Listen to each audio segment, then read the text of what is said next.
Welcome, with the first slide, to the Ignorance University. And go back to that first slide now. You see it? This was an experiment in ignorance. We're back to the first slide now. So welcome. It's just, I didn't plan this, but that's what I do all the time, not plan it. So welcome to the Ignorance University, where for the first time, ignorance, failure, and chaos reigns supreme. That's the big idea. So jump in, abandon your preconceived notions and your prejudices against ignorance, failure, and chaos, that much maligned trio, much of it well-deserved to be maligned because it's responsible for so many of society's ills.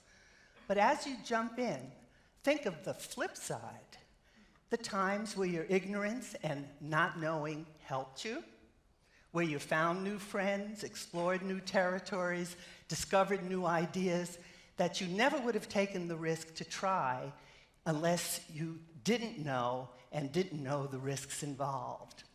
And then think of some of your failures that either led you to choose an entirely different track or else made you work harder and try harder, and then the success was all the sweeter and more rewarding. And finally, how about chaos and disarray? Maybe you sometimes can find new order in it and begin to rebuild something better than you had before, something stronger. So when I gave this commencement address to St. Louis University medical students in 1989, it was just the beginning of an idea that medical ignorance, failure, and chaos might be bright prospects for the future. But for sure, it was an address no one was giving that day to graduating students. Probably just the opposite.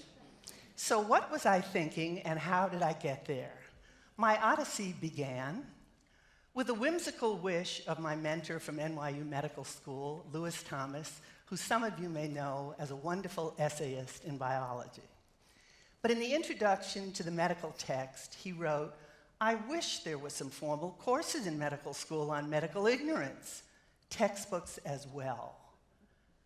And we thought about this wish and decided to give it a try, because as we looked around the medical landscape of the day, the AIDS epidemic was emerging and spreading uncontrollably. There was an intransigent mortality from solid organ cancers, which increases to this day. And even the medical miracles down in our operating room, the artificial heart being implanted, it was really a reflection of our ignorance, how little we knew about heart disease, that it could get to such advanced stages, that it would need such a miracle. And then the surgeons around me started saying, you know, surgery is really a discipline of ignorance, because why would we remove an organ if we understood it? And the radiation oncologist said, why would we burn it if we understood cancer? So really, there's much more medical ignorance than there is medicine, and we practice things when we don't know what to do and lives hang in the balance. We do the best we can with the limited knowledge that we have at hand. So the next step was, if we were going to take up this challenge of creating a course on medical ignorance and perhaps a textbook, we'd have to figure out what would go into a course on ignorance. Would it just be a void and a vacuum? Or would it be, we found very quickly, just all the questions there are out there? The unanswered questions, the unasked questions, and the unquestioned answers. So it was actually full of wonderful and very important things that could drive medicine toward its advances. But how would we teach about ignorance? Again, it would be questioning, because the questioning has to be uncorked. Children are asking questions all the time, and our educational system is continually suppressing the questions, so that by the time we become medical students, we're scared to ask any questions, and we're afraid to say we don't know, although we need to say it, and patients appreciate it when doctors say we don't know. I have a business card that has my specialties down, and one of them is medical ignorance. And in the early days of the AIDS epidemic, some of the support groups used to pass the card around and say, there's a doctor who doesn't know everything. maybe some of us are going to survive. So ignorance, in a way, gives hope as well. And then, so questioning would be the process of the pedagogy. And who would be the ignorami? It would be everybody, from little children to Nobel laureates. And over the course of the project, when we started here in the slime, just a little tiny impertinent question mark, we went to seminars then not just in medicine, but our disciples went into every discipline and all over the world. And then we had summer institutes on medical ignorance, where students came in to do research and ask questions, more and more questions every day. And they could be stupid questions, they could be irrelevant questions. They didn't have to be the right question, because the trick was uncorking questions and then following the process. Then we went to full curricula, and then into the virtual world to Exploratorium and Questionarium. And we said, why not an ignorance university? Because universities were becoming knowledge factories with students on the assembly line. So maybe we should free the university from that and put it in a different world. So the ignorance paradigm was actually a paradox. The more you know, the more you don't know. So an expert is someone who doesn't know the most. And Nobelist Richard Feynman had a list he had every day, things I don't know. And it was titled, and he wrote all the things he didn't know. And Pascal said many centuries earlier, knowledge is like a sphere. The greater the volume, the larger its contact with the unknown. So that actually knowledge is this little transient, decaying core surrounded by all the questions that are created and that are not even recognized. So the infinite possibilities are outside that core of knowledge, and it includes a wonderful universe of black holes. So what pedagogy could we adopt? We needed a new vocabulary. So we went into the fashionable ohms and omics. So we have ignorams and ignoramics and ignoramics. And all that means is everything you don't know, all the questions. It could be on breast cancer, it could be on music, it could be in anthropology, it could be about yourself. It's the things you don't know, and they're often research topics. The things you don't know. Rumsfeld stole that from us to explain the weapons of mass destruction. He didn't ask for permission. And the things we think we know but don't. Those are all the errors. They're what fill our textbooks because they're the same size as they were 100 years ago, just filled with different ignorance. And then there's all the things we don't want to know, the taboos and denials.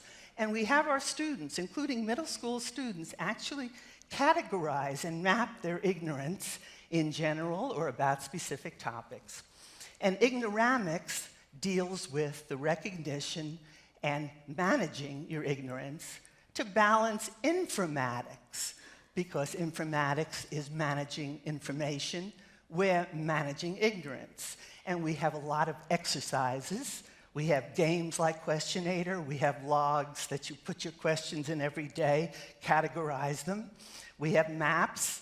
We have reports. We have scenarios, all aimed at getting students to uncork their questions, get more questions, better questions, and then to follow the progress of their questions. And that's key, so that any report or research project has to begin with the questions and end with the questions. And this is exactly what Nobelist Francois Jacob did. He said, all my life I chased after questions.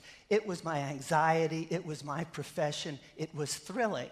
So we're getting the students to get that feeling of wonder and inquiry, of chasing after questions, never quite answering them. Now, there are many resources. In the beginning, they were just descriptions of ignorance, and you could go back to ancient times for some of those. But suddenly, ignorance has become quite fashionable.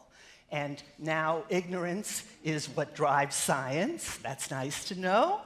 And we even have a book that we contributed to, The Virtues of Ignorance. The publisher didn't like the title, but somehow the authors got it through. So we're now talking about it's becoming rather chic to talk about ignorance and how knowledge is just this little shriveling core that you can Google anyway. You can Google and find it in the clouds. Now, among the many ignorami that we've recruited or followed are 4 that actually did the same homework as our disadvantaged high school students from remote parts of Arizona. And they sent us their questions. And we found the questions were very simple questions. Often they were the same that our students have. Sometimes they were imponderables beginning with why. They were never Bloom's taxonomy higher order questions. So these brilliant thinkers thought simply. And actually, Joshua Lederberg contacted me in 2000, and he said, "Dear Dr. Witte, please send me everything you have on ignorance, signed Joshua Lederberg." Well, that was interesting. And we had a dialogue for 8 years until his death.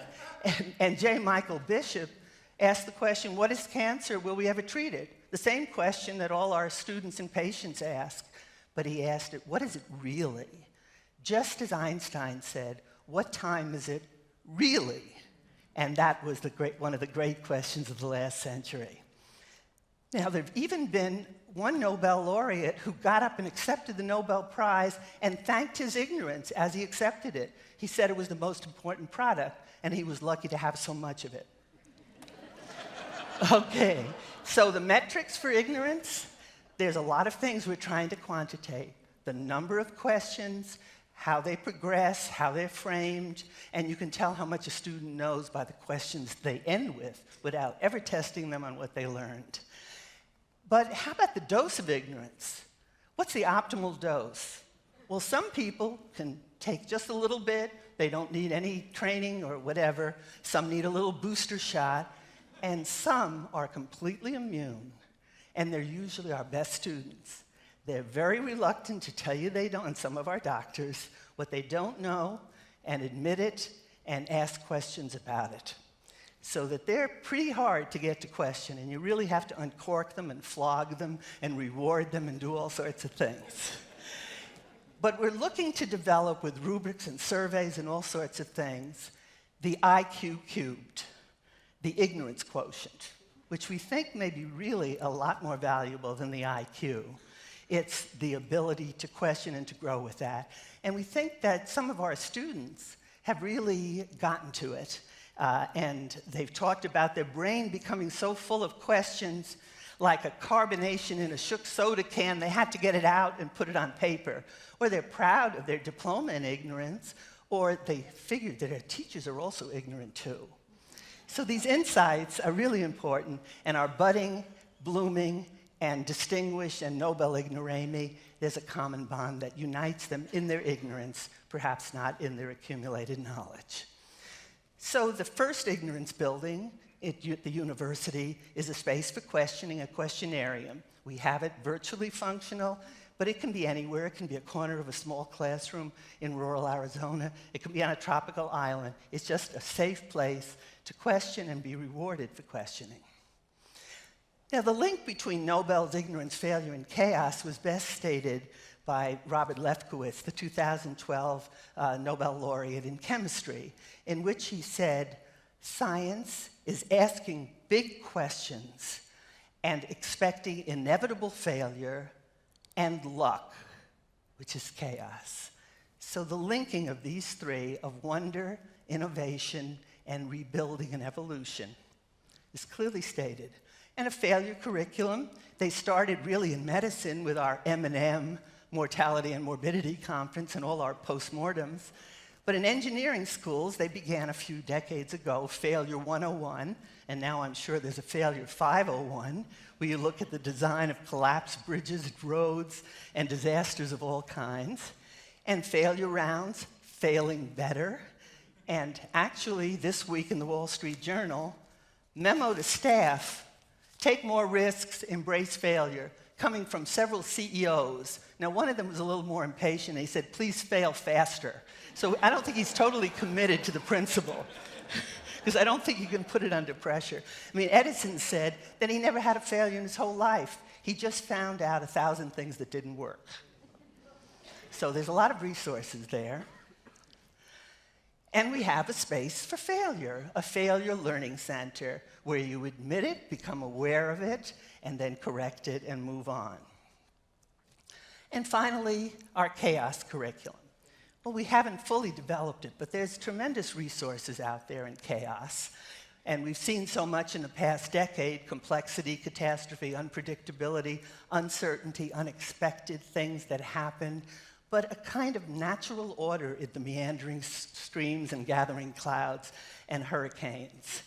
So at least we've got the futurists to stop making predictions, and there's enough books about that. All they're going to say now is we're certain about uncertainty and we're certain about change. Well, that's good. So now we can get to looking at this disarray and rebuilding. And if the chambered nautilus can do it, it's in the turbulent oceanic depths, surrounded by all sorts of predators, and yet it can make a perfect Fibonacci complexity as it builds ever more stately mansions and continues to improve. So we have a space for chaos. The chaos quad, it's a spiral, notice, so it's misnamed, but that's all right. That's a bit of chaos. So here we are, finally, jumping in to the Ignorance University campus. And it's a work in progress. We have a lot of the virtual buildings already functional, resource libraries and performance theaters, and we even have a little medical school in there. And we have our 3 major buildings for ignorance, failure, and chaos. And the school is what Margaret Mead envisioned, a place where you will be teaching what no one knew today and yesterday, and everyone must know tomorrow. So we expect our students to graduate more ignorance than when they entered. And in the back building, there's a place for the Chief Administrative Officer, the CIO, who's the Chief Ignorance Officer. It's always an interim appointment because it can always be replaced. We have a dormitory, La Residencia del Incognito, where unknowers get together. So for a future inevitably filled with ignorance, failure, and chaos, try to make it bright prospects. So jump in and learn to question your way out of ignorance, to rise from the embers like a phoenix of failure, and to thrive on chaos. Jump in and bon voyage.